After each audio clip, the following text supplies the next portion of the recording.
అందరికీ నమస్కారం. ఇవాళ మన కథ అనుబంధాలు. రచన మంతా భానుమతి గారు. ఇది సీరియల్ అండి. మొత్తం 7 భాగాలు. ఇక మొదటి భాగం ప్రేమ, ఆప్యాయత, మమకారం. నదీ నదాలు జీవం ఇస్తుంటే నేనతల్లి ప్రేమగా చూస్తూ పచ్చని పైరుతో పులకరిస్తూ టీవీగా పర్వత శ్రేణులనే సహస్ర బాహువులతో ఆకాశాన్ని అర్జించే తన బిడ్డల దాహాన్ని ఆకలిని తీరుస్తుంటే ఆ ముద్దు బిడ్డలు కొండల్ని తవ్వి నీటిని కాలుష్యం చేసి ఆ తల్లిని నిర్వీర్యం చేస్తున్నారు. కన్న తండ్రి ఆప్యాయతని, మాతృమూర్తి మమకారాన్ని హక్కుగా, వారి యోగక్షేమాలు చూసే బాధ్యతని భారంగా చూస్తున్న తమ బంగారు కొండల ఆంతర్యం తెలియని పిచ్చి అమ్మా నాన్నలు అచ్చు భూమి ఆకాశాలాగే నిర్వీర్యం అయిపోతున్నారు. నిలకడగా సాగిపోయిందనుకుంటున్న సంసారంలో అనుకోని ఆపద వచ్చి పడితే పెద్దలు ఆ జీవన సంధ్యా సమయంలో పడవలసిన కష్టాలు, తట్టుకోవలసిన మానసిక భౌతిక ఒత్తిళ్లు ఎన్ని? ఆ ప్రకృతిని, ఈ వ్యవస్థని కాపాడేవారెవరు? ఇక కథలోకి వెళితే అక్కడక్కడ కొద్దిమంది తాపత్రయపడుతున్న వారి ప్రయత్నాలు గంగానది మైలను శుభ్రపరచడం వంటివే. అధిక శాతం క్షీణిస్తున్న శక్తితో ఎదుర్కోవలసిందే ఏ ఇక్కట్లైనా. అదే పోరాటం ప్రసన్న సూరిబాబులు చేయవలసి వచ్చింది. తలతలలాడుతూ స్థిరంగా ఉన్న చెరువు నీటిలో వేల రాళ్ళు పడి అల్లకల్లోలమైనట్లుంది చల్లగా సాగుతున్న వారి సంసారంలోకి కాంతి రాక. అర్ధరాత్రి దాటింది. 12 గంటలు. గట్టిగా కొట్టేసిన గోడ కరియానం విని వినపడకుండా టిక్ టిక్ మంటుంది. కిటికీలోంచి వెన్నెల కిరణాలు సరిగ్గా మంచం మీద పడుతున్నాయి. ప్రసన్న మొహం మీదికి పడుతున్న వెలుతుర్ని తప్పించుకోవడానికి ఎడం పక్కకి వత్తిగిలి పడుకుంది. తెల్లారగానే ఎదుర్కోబోయే తుఫాను తెలియకపోవడం ఒక వరమే. సరిగ్గా 1 గంటకి సన్నగా మొదలైన ఏడుపు నెమ్మదిగా పుంజుకొని తారాస్థాయికి చేరుకుంది. ప్రసన్న నిద్ర కళ్ళతోనే కుడిపక్కకు తిరిగి చేయి పైకి లేపి జోకొట్టబోయింది.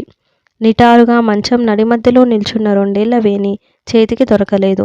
కళ్ళు మూసుకొని వేణి కాళ్ళు లాగి పడుకోబెట్టింది. ఊహూ స్ప్రింగ్లా లేచి ప్రసన్న భుజం మీద 2 చేతులతో కొడుతూ ఇంకొంచెం ఏడుపు పెంచింది వేణి. కొంచెం దూరంలో ఇంకో మంచం మీద గాఢ నిద్రలో ఉన్న సూరిబాబు హూ అంటూ కళ్ళు నులిమాడు. రోజూ అర్ధరాత్రి ఈ అంకమ్మ శివాలేమిటి బాబు? పొద్దునే లేచి మనం పనులు చేసుకోవాలా వద్దా? దాని నోరు నొక్కు ముందు. ప్రసన్న మాట్లాడకుండా వేణిని ఎత్తుకొని మేడ మీద నుంచి కిందికి దిగింది. రోజు 12 దాటాక ఓ అరగంట 6 రాగంలో కచేరీ చేస్తుంది వేణి. అయ్యాక పాలు తాగి పడుకుంటుంది. ఎన్ని ప్రయత్నాలు చేసినా అది మాత్రం ఆపలేకపోతుంది ప్రసన్న. ఇంట్లో అందరికీ అలవాటైపోయి ఎవ్వరూ పట్టించుకోరు. తనకి మాత్రం తప్పట్లేదు. వాళ్ళమ్మ దగ్గరికి పంపించేయి, నీకు మాత్రం నిద్ర సరిపోవద్దు అంటాడు సూరిబాబు. భార్య కష్టపడుతోందని అతని బాధ. అది నిజమే. కానీ పడుకునే ముందు నానమ్మ కథ చెప్పవు అంటూ ముద్దుగా పక్కలోకి చేరుతుంది వేణి. కథ వింటూ సగంలోనే పడుకుంటుంది.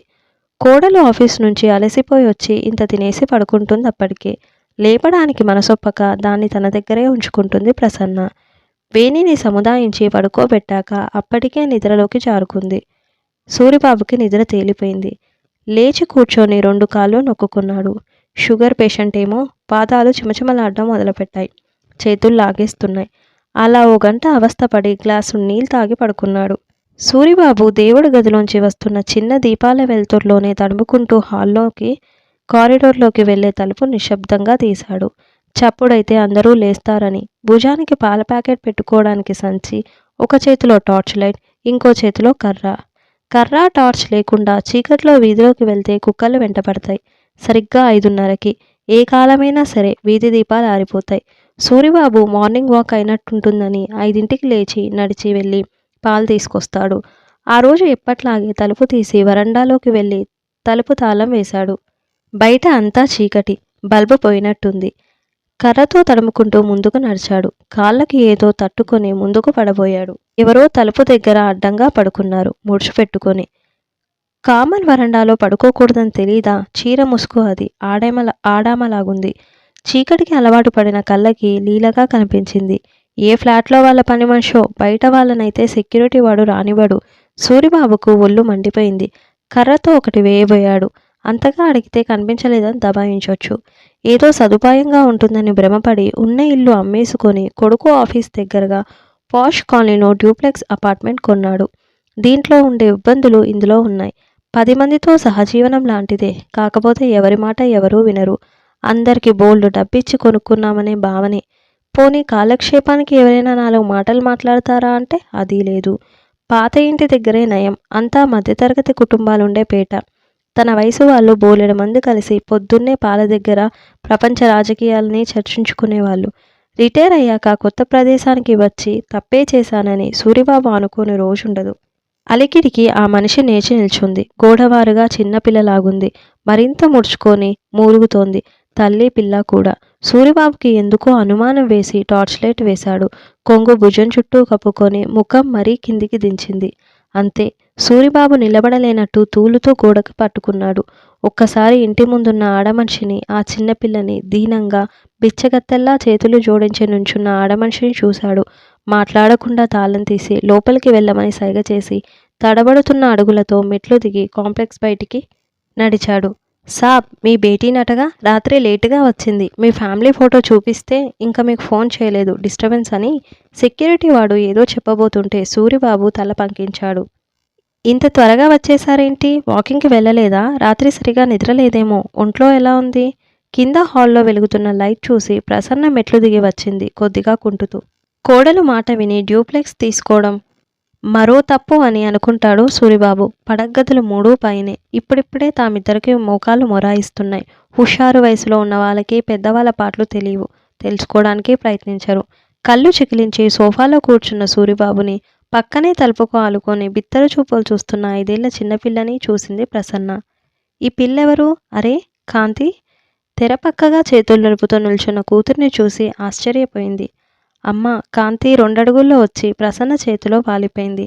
ప్రసన్న అప్రయత్నంగా కూతురి చుట్టూ చేతులు వేసి పొదివి పట్టుకుంది. వెంటనే చేతులు తీసేసి సూరిబాబుని చూసింది భయంగా. సూరిబాబు మొహంలో ఏ భావం లేదు. తెల్లగా పాలిపోయింది. కాంతి వెక్కి వెక్కి ఏడుస్తూ తల్లిని బల్లులా కరుచుకుపోయింది. తలుపు దగ్గర నుంచి మెల్లిగా వచ్చి అమ్మ కొంగు పట్టుకుంది చిన్న పాప. నీ కూతురా? ఏం పేరు పెట్టావే? కాంతి చేతులు విడిపించుకుంటూ అడిగింది ప్రసన్న. సూర్యప్రసన్న, సోని అని పిలుస్తాం వెక్కుతూనే అంది కాంతి. సూరిబాబు ఉలిక్కిపడి చూశాడు. ప్రసన్న సంబరంగా సోనిని దగ్గరికి తీసింది. చాలా బాగుంది పేరు. నీ ముఖం కూడా. ఇంతకీ నీ కూతురు ఎందుకొచ్చిందో అడుగు. ఎప్పటినుంచి గమనిస్తున్నాడో గాని చేతులు కట్టుకొని ఆఖరి మెట్టు మీద నిలబడి ఉన్నాడు సుధీర్. మగపిల్లాడని ప్రసన్న ఎంతో గారంగా అడిగినవన్నీ అమర్చిన కొడుకు. అతని వెనకే కనుబొమ్మలు పైకి లేపి వింతగా చూస్తున్న కోడలు రమ్య. రేలింగ్ మీద ఒక చెయ్యి, సుధీర్ భుజం మీద మరో చెయ్యి వేసి నిల్చుంది. కొంచెం ఆగి మాట్లాడుకుందాం. ముందు దాన్ని స్థిమితపడనివ్వండి. అదేంటి నాన్న? అందరి పరువులు అస్తవ్యస్తం చేసిన దానికి ఇంకా స్థిమితం కూడానా? ముందు ఇంట్లోంచి బయటికి నడవమనండి. మాట్లాడేదేం లేదు. సుధీర్ బుసలు కొడుతున్నాడు. కాంతి తండ్రికేసి బేలగా చూసి పక్కనే ఉన్న ప్లాస్టిక్ సంచిని చేతిలోకి తీసుకుంది. కళ్ళ నిండా నీళ్లతో పెదవులు అదురుతున్నాయి. సోని అమ్మ చేయి గట్టిగా పట్టుకుంది. సుధీర్ ఎప్పుడనంగా బయలుదేరిందో. స్నానం చేసి కాఫీ తాగి వెళ్ళిపోతుంది లేరా? మీకు ఆఫీసులకి టైం అవుతుంది. త్వరగా తెమలండి. ప్రసన్న కల్పించుకుంది. My God 7 come on Dheera. 9 o'clockకి నాకు మీటింగ్ ఉంది. రమ్య 2 మెట్లు ఎక్కుతూ పైకి దారి తీసింది. ఏమనుకున్నాడో సుధీర్ వెనకాలే వెళ్ళిపోయాడు. గొర్రెల కాపరి వెంట వెళ్తున్న గొర్రెలా అనిపించాడు సూరిబాబుకి. ఇల్లంతా నిశ్శబ్దంగా ఉంది. సుధీర్, రమ్య ఆఫీసులకు వెళ్ళిపోయారు. ఇద్దరూ హైటెక్ సిటీలో మైక్రోసాఫ్ట్లో పనిచేస్తారు. వేణి పైన ఒక కొడుకు వాళ్ళకి. 7 ఏళ్లవాడు రోహన్. వాడిని తీసుకెళ్లడానికి 7:30కి స్కూల్ బస్ వస్తుంది. సూరిబాబు బస్టాప్ దగ్గర దింపి వస్తాడు. వేణి 8ంటికి కానీ లేవదు. అది నిద్రపోతున్నప్పుడే ప్రసన్న స్నానం చేసి టిఫిన్, వంట చేసేస్తుంది. ప్రసన్న వంటయ్యే సమయానికి పనిపిల్ల వస్తుంది. ఇంటి పని, వేణిని చూసుకోవడం, పగలంతా ఇంట్లోనే ఉంటుంది. ఆ రోజు ఎప్పట్లాగా స్తోత్రాలు చదువుకుంటూ వంట చేయలేదు. అన్యమనస్కంగా ముగిసింది. అమ్మా, ఎవరమ్మా ఆఫీస్ గదిలో పడుకున్నారు? చీపిరి పట్టుకొని అడిగింది పనిపిల్ల గంగ. హాల్ పక్కనే ఉన్న చిన్న గదిని ఆఫీస్ పనికి వాడతాడు సుధీర్. అందులో కంప్యూటర్ బల్ల, కుర్చీ, పిల్లల బొమ్మలు ఉంటాయి.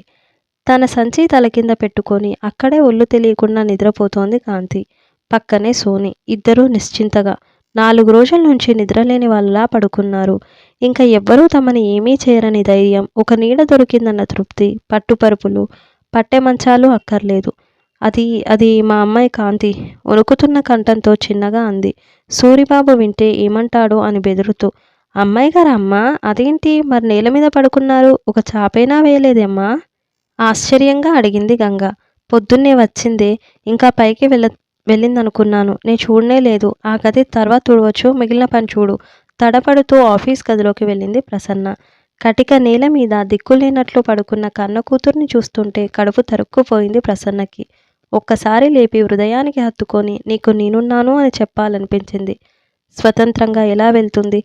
ఇంట్లోకి ఎవరైనా ఆదరించారా? ఏం కష్టమొచ్చిందని సానుభూతైనా చూపారా? ప్రసన్నకి ఏం చేయాలో తోచలేదు. సూరిబాబు ఏం చేస్తున్నాడోని హాల్లోకి తొంగి చూసింది ప్రసన్న. సోఫాలో వెనక్కి వాలి చెయ్యి నుదిటి కానించి పడుకున్నాడు.